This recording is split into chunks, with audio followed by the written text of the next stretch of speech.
one. All right. So the topic of marijuana no longer being banned, being a banned substance in WWE came out recently. And I think Michin, or also known as Mia Yim, was one of the people that had spoken up about this. So apparently it wasn't just recently. It's been off of their banned substance list for quite some time now. I do think it's also has to do with like kind of like the changing landscape of, you know, like how the United States has been, specifically in this, like with different states legalizing it. So the topic of it being off of the substance ban list has kind of like shed light on here recently. Interesting enough, you know, like when we think about this, you know, being I look at it as a big positive, just because, you know, like the history of professional wrestling, specifically with those individuals that are no longer here, you know, there's been clearly a track record of some of them using different I would say like medications and kind of mixing it with, you know, like alcohol and like the painkillers, so to speak, has really impacted like the lifestyle for, or even the longevity for most of these wrestlers. So to see this is actually like a big positive in my opinion. Specifically, let's be honest, like, you know, like I think the ones that are notable about this on this topic, you know, like Randy Orton, I know is one of them. Back then, Matt Riddle, RVD. I think that's the one I was gonna point out. And then I think the Godfather, if anything, right? Like some of these guys, you know, like I you know, like socially, they're pretty open about using marijuana. But yeah, like it's interesting, you know, like I think the times have kind of changed here, and to kind of see like WWE being a little bit more lax about this has been a good thing in my opinion. Yeah, I think it's a good thing, especially to change with the times, right? And when we look at it, of all the things you could do, marijuana is probably the least worst thing out of all of them. Especially when you're doing it, I guess, recreationally, and you're responsible about it.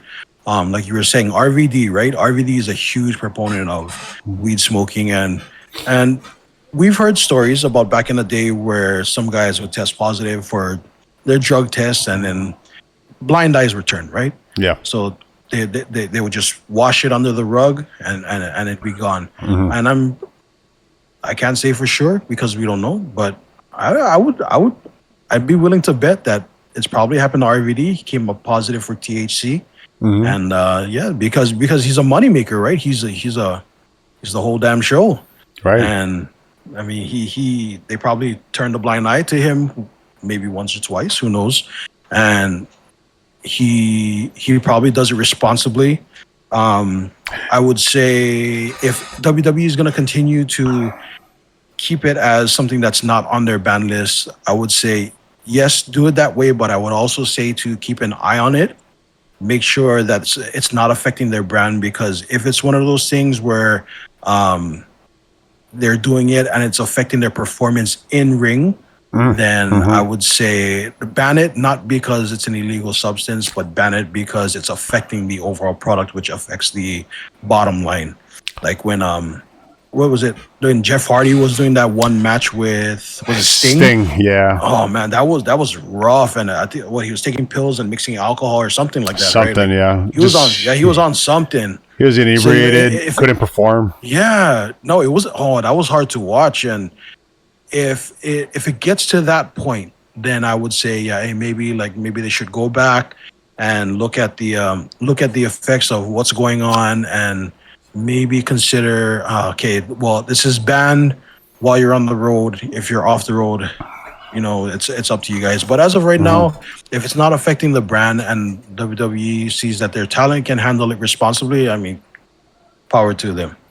Yeah, I absolutely agree with that. You know, I think when you kind of look at how it's clearly a business, it is the workplace, you know, as long as you're not doing it on the job, you know, treating it very similar to like alcohol, right? I think most companies they frown upon stuff like that. If you're doing it on the job, especially if it's going to impede on your performance on the job. So to kind of like see that kind of stuff happening, I'll even go back to the fact that you talked about RVD. There was that one time they actually put the world title on him, right? He beat John Cena at one of the ECW pay-per-views, and then shortly after that, they had to take the belt off of him. Why? Because he was caught, I believe, with a DUI.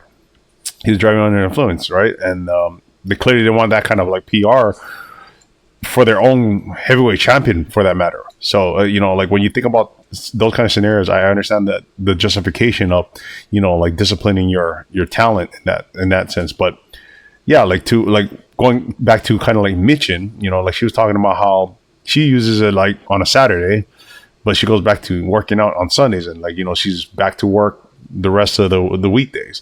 So it's kind of like the aspect of recreationally doing it responsibly, off of work, out of work hours, or you're doing it like where you're not like driving, things like that. Like being an adult, being responsible. I think at the end of the day is what matters here.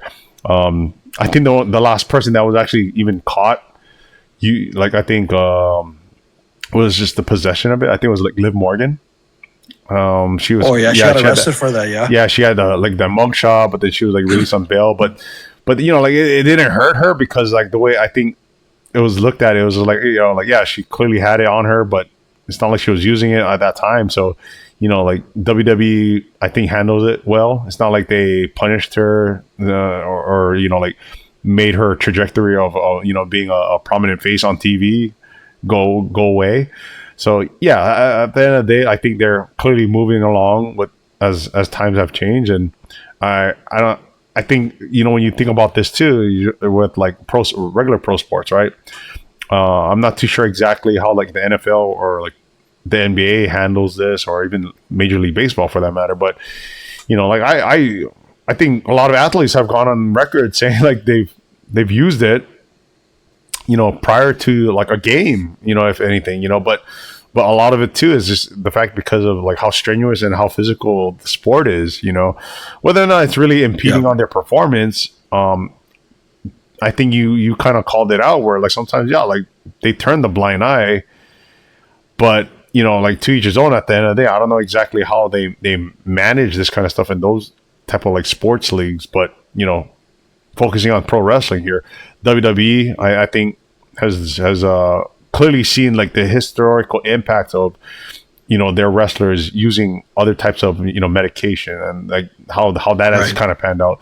Clearly, I think this is a good call here, and hopefully it doesn't impact the on-screen performances. Regardless of if they took it off their banned substance list because of how the states are evolving with the laws for marijuana, or if they're doing it as a way to deter their talent from using maybe harder substances, because there's a ton of stories out there. There's a ton of stories out there about the guys in the old school wrestlers doing hard drugs, mixing it with alcohol and just being like totally plastered. Like it's out there.